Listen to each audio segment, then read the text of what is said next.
Hello folks, Jeffrey Daugherty here. Just one moment and we'll be going live on radio, and we are live simulcast on the site, which of course you know if you're listening to this. We'll do a half an hour on the radio, and then we will come back to the website and finish up with the rest of the show.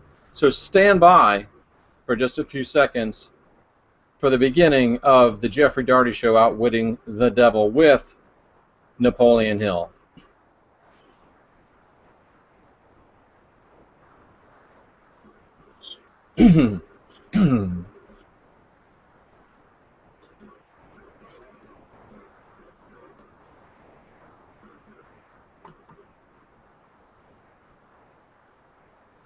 Well, hello again and good evening. I'm Jeffrey Daugherty, your host for the Jeffrey Daugherty Show, our first week back on radio. It's been a great week.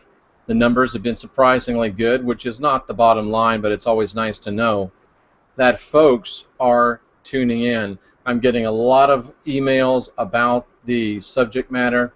We hope to continue to bring you cutting-edge type of subject matter, and tonight is no exception. We're going to be talking about, obviously, outwitting the devil, and I say with Napoleon Hill. Of course, Napoleon Hill is no longer with us. He passed away a few years ago, which is part of the fascinating story of the book. However, we are going to be going through this book. If you'd like to call me tonight and ask a question or make a statement, you can dial 347-237-5406.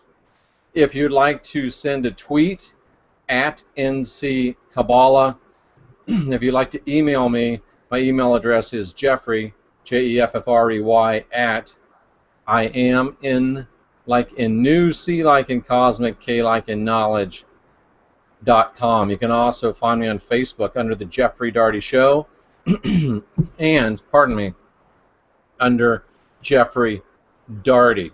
And we're very glad to have you with us tonight. And make sure to go to www.imnck.com to find out more about what we do, parabiblical research, spiritual technologies, and personal empowerment. We have one of the most stunning books ever for sale on our website. It's called Apostle Paul Antichrist.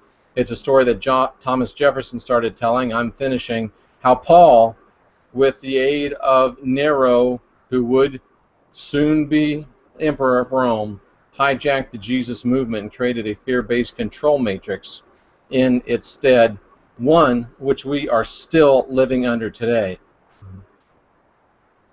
Now, bear in mind, we are on the air every night, weeknight, at 11 p.m. Eastern Time, excuse me, and at 8 p.m. Pacific Time, Monday through Friday, so tonight and tomorrow night.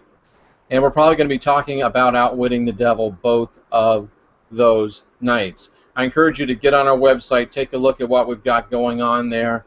Lots of stuff you're not going to find anywhere else, and we do appreciate you tuning in. So let's get right into it. This is the book. Those of you that are listening on radio won't be able to see it, obviously, but if you want to go to my website, www.imnck.com, it is being simulcast, this show, in video right on the website. So here's what the cover of the book looks like. It's called Outwitting the Devil. Napoleon Hill, if that name rings a bell, it's because he is the author of the great self-help / business classic, Think and Grow Rich. If you've not read that book, wow, you've got to get it. You've got to read it. It's an amazing book, and I also have a book for sale on the website, an ebook, which shows the spiritual wisdom of Napoleon Hill as gleaned from Think and Grow Rich. So just a tremendous book all the way around.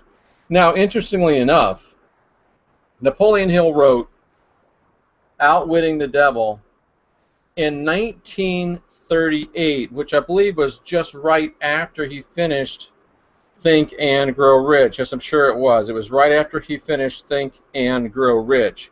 He wrote the book, Outwitting the Devil, in 1938 on a manual typewriter. and he had just written a huge bestseller in 1938. That's 48, 58, 68, 78, 88, 98, 08. 18 would be 70 years, right? So 68, 70 years ago, this book was written, and it was just published in 2014, or excuse me, 2011. So why did this book sit around for so long? It's a fascinating story. The reason that it sat around for so long is because his wife, Mr. Hill's wife, would not allow him to publish it. She was very, very adamantly against him publishing this book because she was scared to death of the response that it would provoke. It is called Outwitting the Devil, and as we go through it, you'll understand what Mrs. Hill's holdups were.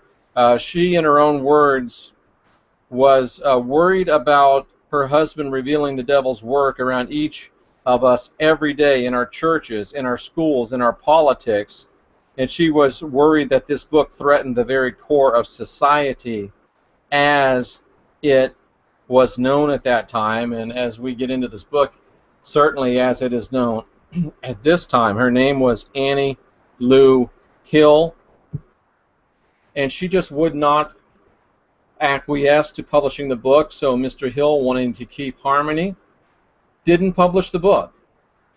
He passed away, I believe in the 70s he passed away, or was it in the 80s, but at any rate, he passed away. And even though he was dead, Mrs. Hill still did not want to have the book published, so she still would not relent to have it published. And then once she passed away, it went into one of her family members' hands. They, of course, did not want to have it published either. It finally wound up in possession of Dr. Charlie Johnson, who was then the president of the Napoleon Hill Foundation. After Charlie's wife passed away, the book came into the hands of a fellow named Don. And even though that long circuitous route for publishing this book, I think as you listen and as you buy and read this book, I don't sell it, but I think you should buy it, that the book was really meant to be published today. It talks about today. Mrs. Hill might have been right. I don't know if society would have been ready in the late 30s to receive a book like this, because it talks about cutting-edge knowledge that is still cutting edge to us today. We really don't know or understand, and are just now coming to understand what's going on with this subject matter that we're talking about. So it's very, very timely, and it was meant to be published today. I'm convinced of it. And as we get going on, you'll see why I believe that. I have received some revelations, if you've been following me, in regards to some of the things that were confirmed by this book. And it's very interesting. I wrote Apostle Paul Antichrist, how Paul was a false apostle, a spy, a Trojan horse. Didn't know that Thomas Jefferson believed the same thing. Once I published the book, found out that he did. Wish I'd have known before. And then I came out, if you look on my website, I believe the show was called No More Good versus Evil, and there was another one called Demons and the Apostle Paul, on how I believed and how I saw good, evil, black, white, right, wrong. And to be frank, I took a lot of heat from the people that listen and have interest in what I'm doing. I took a lot of even some calls. People picked up the phone and called me, so they have to really feel pretty strongly to do that. But it was very interesting to go ahead and get into this book and see many of the things that I had been revealed, had given to me. Mr. Hill had them given to him back in 1938. So we're going to talk about the Outwitting the Devil, and what it really is about is how Mr. Hill forced the devil into an interview. He sat the devil down and interviewed him. Now, right away, somebody's going to say, do you really think he interviewed the devil? Yes, I do. I believe he interviewed the devil. I believe from the answers that he received to these questions, I believe from the things that this devil said, I think it will become clear to those of you that are spiritually in tune that yes, he did indeed interview the devil. And we will be talking about this book tonight and tomorrow night. So Mr. Hill called it forcing his way into the consciousness of the devil. And I think that's exactly what he did. And, you know, I have a good friend named Dr. Andy Toltek. He's a shaman and a psychiatrist. He's an MD. He lives south of the border.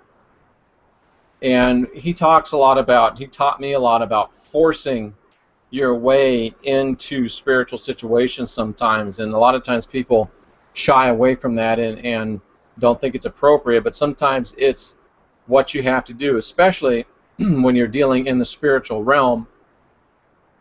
And I hear a lot of people say, well, all you have to do is ask an entity if it's of the Christ consciousness or not, and it has to answer you correctly. I'm sorry, but I don't believe that. I believe that malevolent entities are liars, and they will certainly lie to you as quickly as they will tell you the truth. So sometimes you have to force your way. You have to use the fact that you're a human and that you have the grounding of earth behind you. And basically, unless you're stupid, blitzed out of your mind, or just a moron, as a human entering into the astral realm, the spiritual realm, into the other frequencies, man, you're 10 foot tall and bulletproof. You really are, if you know at all what you're doing. And part of what I do is teach you how to know what you're doing through our Create Yourself program. If you have any questions, contact me about that. So Mr. Hill forced his way into the consciousness of the devil, got the devil pinned down, and said, you are going to answer some questions. And I love that. Not only do I believe it can be done, I believe he did do it, and I believe that any one of us with proper motivation and training could do the same thing. And knowing what I know about Napoleon Hill, it doesn't surprise me a bit. And I just want to read some of the questions that he asked the devil, and then we'll take a look at the devil's responses and pull some things out of them. Mr. Hill begins interviewing the devil. He says, I uncovered the secret code by which I can pick up your thoughts. I've come to ask you some very plain questions. I demand that you give me direct and truthful answers. Are you ready for the interview, Mr. Devil? I love it. I love it. He's taking his authority. He is acting with authority and strong intention. And he's telling the devil, look, you've got to tell me what I want to know. Not, oh, Mr. Devil, are you of the light? Mr. Devil, are you of the Christ consciousness? Mr. Devil, are you a good person? And I know I shouldn't be facetious like that, because there's a lot of people that are a lot smarter than me that believe that if you challenge an entity, it has to give you a right answer. Man, I spent too many years casting out devils, 20 years as a Pentecostal evangelist, and I cast out more than my share of demons. And even Jesus said, and you know how I feel about the Bible, the New Testament, does have the words of God, does have the words of Jesus, and does have a lot of dung in it, as Thomas Jefferson said. But even Jefferson said this, and so did Jesus, and so is Jeff now. So it's a trinity. Jesus said that the devil was a liar from the beginning. So keep that in mind. So he says to him, Mr. Devil, I want you to tell me some things. You got it? And listen to this. This is one of the reasons why I think you did interview the devil. The devil says, yeah, I'm ready, but you have to address me with respect during this interview. You must call me Your Majesty. Think of that. Here's a guy interviewing the devil. The devil says, you've got to call me Your Majesty. And Napoleon Hill very rightly says, what right do you have to be called Your Majesty? And the devil responds and says, You know that I control about 98% of the people of your world. Do you not think that entitles me to rate as royalty? And Hill had to admit, yeah, you're right. If I was talking to the Queen of England, I would address her as Your Majesty, just out of respect, not because I worshipped her or not because I had any particular reverence for her. If I was talking to Barack Obama, I would address him as Mr. President, even though I surely have no affinity for him. I mean, I guess the last president I had affinity for was Ronald Reagan, and maybe that's just because he was a better actor than the rest of them. I don't know. I'd like to believe he was the last guy that actually tried to be president till they shot him. But anyway, that's why Hill acquiesced and agreed to address the devil as Your Majesty. Listen to this. Your Majesty, start by telling me where you live. Start by telling me where you live, Your Majesty, and then describe your physical appearance. If you don't have a pen or paper out, you should. And if you don't have plans to buy this book, you should make some plans to buy this book. So here's what the devil said in response to, where do you live and what do you look like? And if you go back and read and listen to that show that I did about No More Good versus Evil, Demons and the Apostle Paul, you'll believe that I read this book before I did that show, but I did not. My physical appearance is, well, my dear Mr. Earthbound, that's what he calls Hill, I have no physical body. Another reason I think that this really is the devil, because he's telling the truth. I have no physical body. But listen to this. I would be handicapped by such an encumbrance as those in which you earthbound creatures live. I consist, the devil says, I consist of negative energy. I taught you a few months ago that the devil consisted of unbalanced energy. He says, I consist of negative energy, and I live in the minds of people who fear me. The devil says that he consists of negative energy, and he lives in the mind of those who fear him. Very much along the lines of what I taught a couple of months ago. And listen to this, because this is exactly what I said. It makes me feel good. It makes me, not because I'm so smart, but because I'm on a level of, I'm on a path of growth. I'm on a path of maturation. I'm on a path of, heading upward. As Jesus said, his words are truth in our life, and he is the way back to the Father or to the divine. So listen to what the devil says. He said, I'm made up of unbalanced energy, and I occupy 1/2 of every atom of physical matter and every unit of mental and physical energy. Perhaps it would be better understood if I told you I'm the negative portion of every single atom. That just is staggering. Negative, positive, balanced, unbalanced, left, right, feminine, masculine. And then Hill calls him and says, well, oh, I see. You're trying to say that if it weren't for you, there would be no world, no stars, no electrons, no atoms, no human beings, nothing. Is that correct? And the devil says, absolutely true. And Hill says, well, if you only occupy half of energy and matter, who occupies the other half? And of course, the devil said, my opposition occupies the other half. But the thing to think about is, of course, everything that is made up of a balance of energy. Balanced energy, unbalanced energy, positive energy, negative energy. Energy that moves things out of balance is negative energy. So the key to everything is maintaining balance. You look at the Kabbalistic tree of life, and you want to be in the middle pillar. You want to be balanced. When you look at humanity, you want to be balanced between the masculine and the feminine. If you want to go to magical terms, you want to be balanced between the left hand and the right hand paths. It's all about balance. And I was talking with my son today, and we kind of came across this realization that really life is about being in neutral. And I don't mean neutral like in a car's in neutral and it doesn't go anywhere, but I mean in balance. That's probably a better word. That's what we're striving for, is balance. We don't want to be too masculine, because then we're too, we don't want to be too feminine, because then we're too passive, and we're too easily taken advantage of. We want to be in the middle. We want to be neutral. We want to be balanced.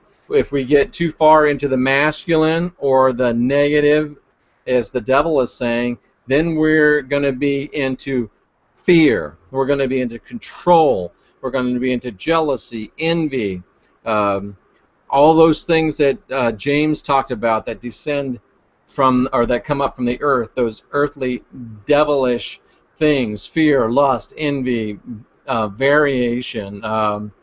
Look it up in the book of James. I think it's the 3rd chapter. But it's excellent stuff, and that's exactly what he's talking about. And then over in the love chapter, the fruit, the love is patient, love is kind, love. Paul didn't write that, by the way. If you look into the Essene Gospels of Peace, Jesus said that, and Paul hijacked it, along with a lot of other things, but it's another show. So balance is the key.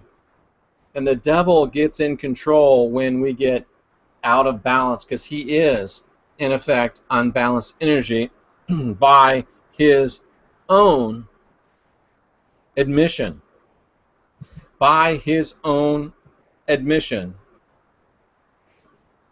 Now, Hill says to him, I know you control the minds of 98 out of 100 people. What causes all the misery in this 98% of the devil-controlled world if you don't? The devil said, I didn't say I don't cause the misery of the world. On the other hand, I boast of it. It's my business to represent the negative side, or the unbalanced side of everything, including the thoughts of earthbound people. How else could I control people? My opposition controls balanced or positive thought. I control negative thought. How do you gain the minds of people, gain control of the minds of the people? The devil said. And listen to this. And Hill asked the devil, how do you gain control of the minds of the people? This is stunning and staggering, and it's based on information that wasn't available in 1938. Medical science and human anatomy and the mapping of the human brain had not been sufficiently advanced to be able to have the complete understanding of the meaning of this statement, which I'm about to read, which again shows me that this book is of semi-divine origin, at least. Again shows me that this book is, in fact, an interview with that malevolent entity called the devil, and he's going to tell us how he came into being here in a little while. I want to make sure that I did not miss that, because that's staggering. So Hill says, how do you gain control of the minds of people? This mustache is driving me crazy. And I'm just checking to make sure that I didn't overlook the part about how he said he was created, the devil. No, I did not. So listen to this. How do you get control of the minds of humans? Again, written in 1938. This is, I believe, information that was not available scientifically in 1938.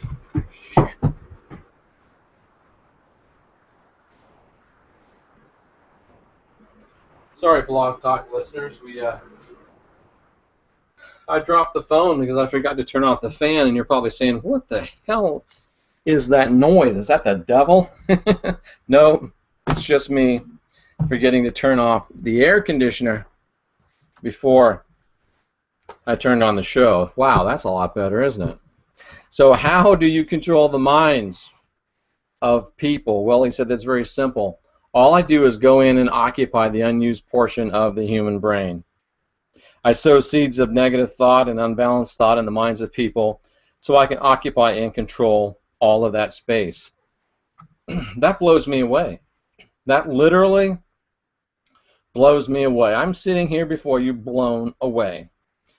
They didn't know the huge expanse of unused brain in 1938, certainly not to the extent that we do now. And here's the devil telling Mr. Hill, it's simple, I go in and I unoccupy that huge portion of the brain that is unused.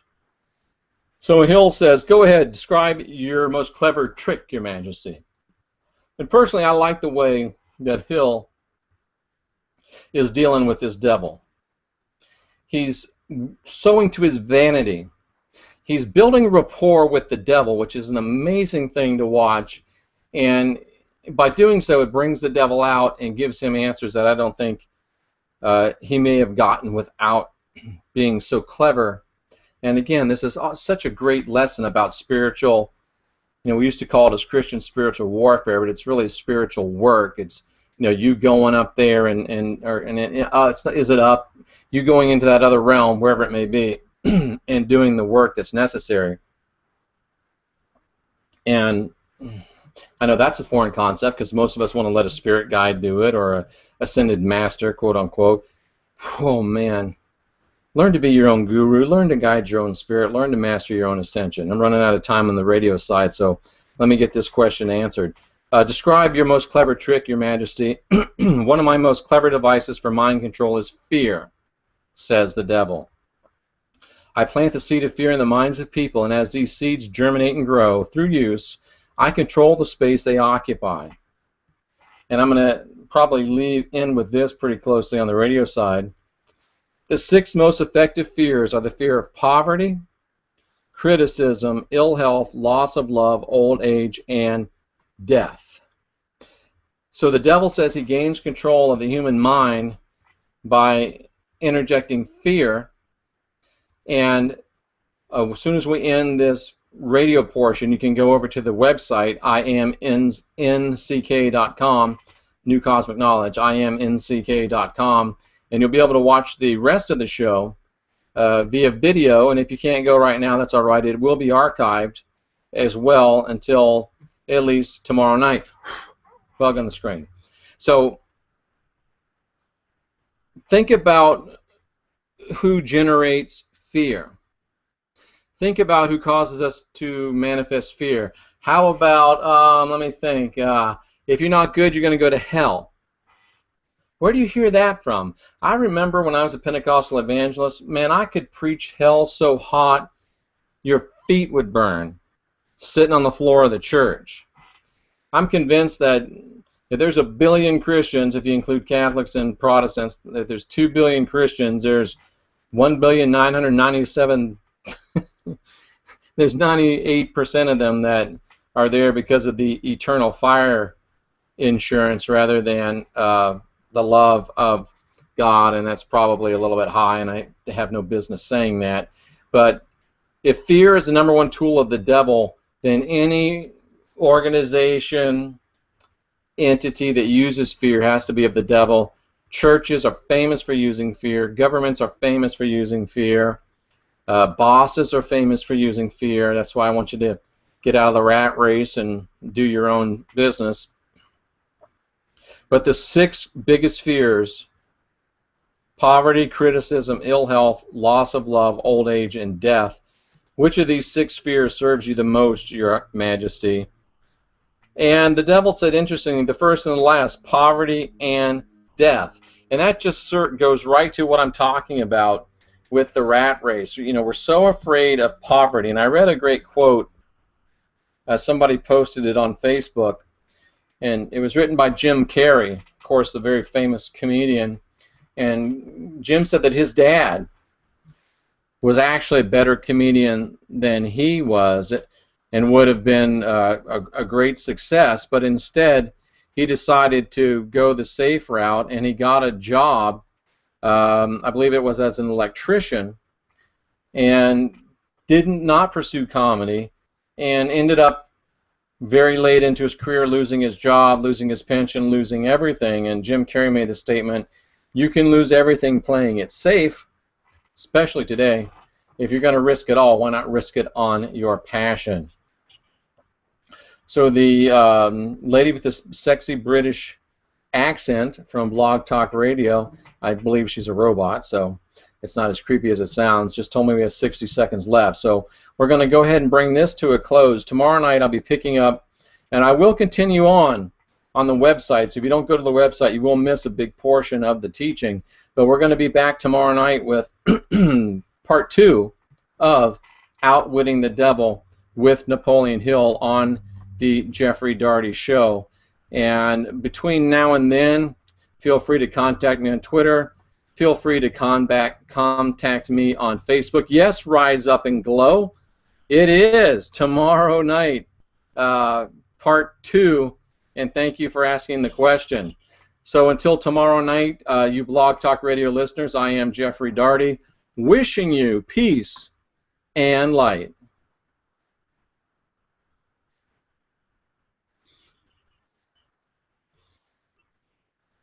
Okay, folks, as we move away from the Blog Talk portion of the program, and I tell you what, I've got to admit, I hated doing the radio. Hate is a strong word, but I had a strong dislike for doing the radio because Blog Talk is so difficult to work with, and I got frustrated with them, and it was a mistake.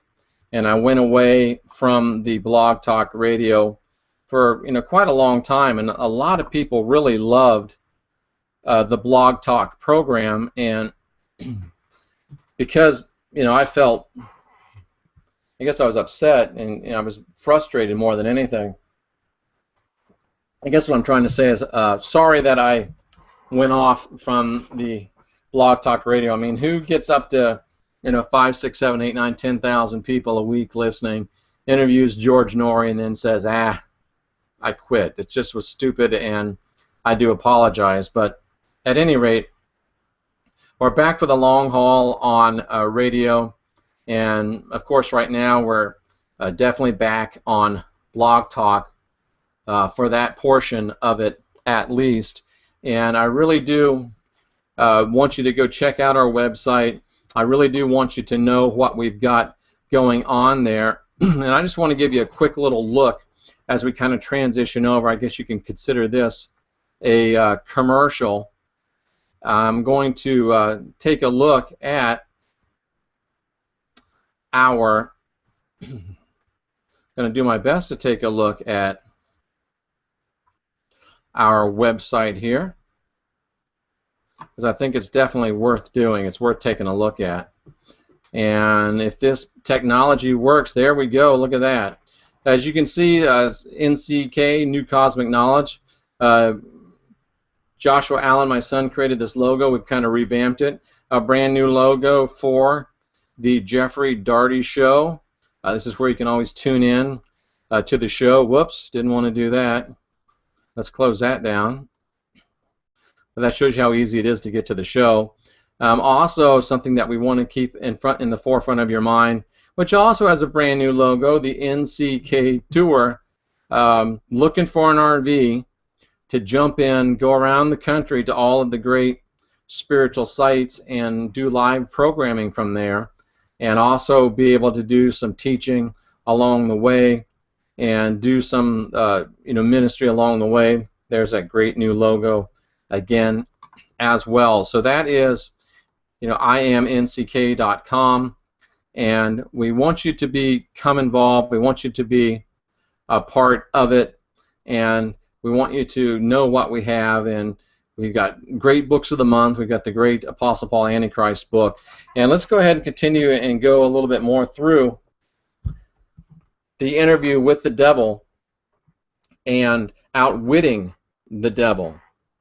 So we left off with one of his most clever tricks was injecting fear, and the fears of poverty, criticism, ill health, loss of love, old age, and death. His favorites are poverty and death. Of course, poverty, I believe, he uses the fear of poverty to keep us from embracing our passions and causing us to take the safe route. You know what, Jeff? I understand that you have a passion to write and to share the good news with people, but you know what? You're going to have a job. You're going to have a retirement, and you know what, man, you don't want to be poor. Johnny, I know that you want to be an artist, but artists don't have retirement. Susie, I know that you want to be in photography, but you know what? Photographers that have their own studios, man, you got to be afraid of poverty. And then, you take the safe route and you're working, and before you know it, 20, 30 years have gone by, and you're like, ah, man, now I'm getting close to where I have to retire. I'm going to die. Ah, man, there's no way I can quit and do my passion. So you can see how poverty and death work together to keep you from embracing your passions, to keep you from fulfilling your basic purpose and living according to that. Amazing. Your Majesty Hill says, will you explain how you gain this control over human beings? And the devil says, you know what, it's too long to be told in a few words, but listen to this. Over 1 million years ago, when the first man began to think,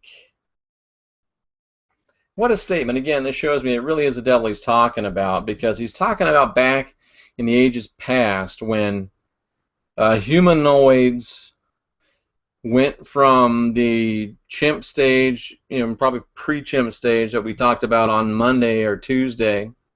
Got in trouble for that one too. They weren't really thinking, they weren't really reasoning, there was no culture, religion, spirituality. But the devil said from the time that man first began to think, which was right after he started eating an animal-based diet. But at any rate, I digress. Up until that time, he said, I had control over all mankind. Wow, before we were thinking, we were under his control. And if you're still in a place where you're not thinking for yourself, guess whose control you're under? Wow, look at those, what are those things called? Crow's feet. Look whose control you're under if you're not thinking for yourself. So up until that time, I had control over all mankind, but the enemies of mine discovered the power of positive thought, placed it in the minds of men, and began a battle on my part to remain in control. Amazing. Humans gained sentience. We gained a mind of our own, and we began to, at someone's suggestion, fill our minds with positive thoughts, and that was the first time that the devil had ever been challenged. That is fascinating. And Napoleon Hill doesn't miss much. He says, so I take it from what you're saying that the man who thinks is your enemy. Isn't that right? And the devil says, it ain't right, but it's correct. I love that. The person who thinks is the enemy of the devil. And really what he's saying is the person who thinks for himself is the enemy of the devil. And, I get accused of bashing Christianity, probably because I bash Christianity. But I'm not bashing it just to bash it. I'm bashing it to get you to... It's kind of like when a person is delirious, or when a person's hysterical, or when they're catatonic. Or they're, oh my God, oh my God, oh my God, oh my God, oh my God. What do? You pop them. Whoa. And this snaps them out of that hysteria. Pop.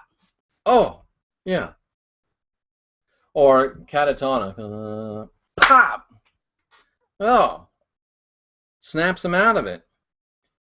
And so many of dear, wonderful, precious people are either hysterical or catatonic in their religion.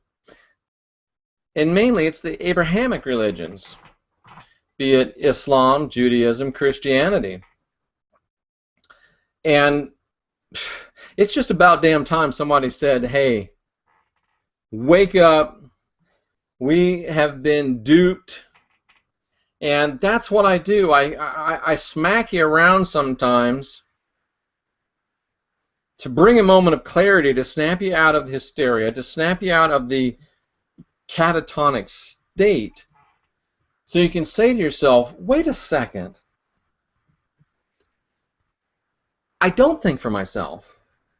Every time I have a question and I go to the pastor and I say, Pastor, how come Jesus said that the Sabbath is important and the Ten Commandments are divine, and he didn't come to disrupt one jot or tittle, he came to fulfill everything and complete it, and Paul said the Ten Commandments are done away with.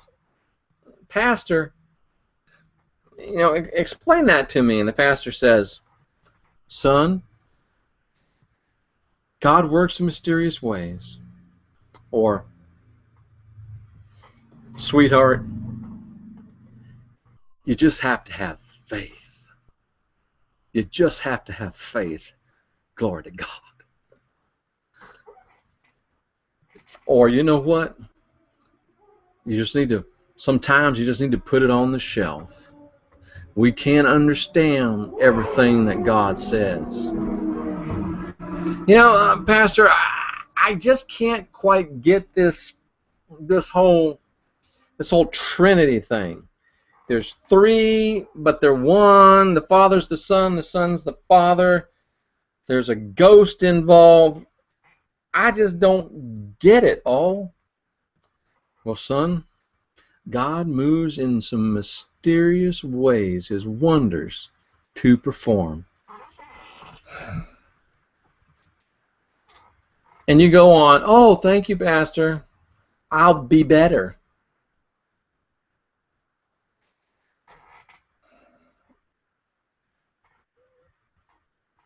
The people that don't think for themselves are under control of the devil. And then there's that other side of it. Oh, you know what? You better not start asking questions like that, because that's the way cults get started. That's the way you get off the track. Better not. Better not listen to that guy on the radio. Better not listen to that guy on his website. That's how cults get started. Fear.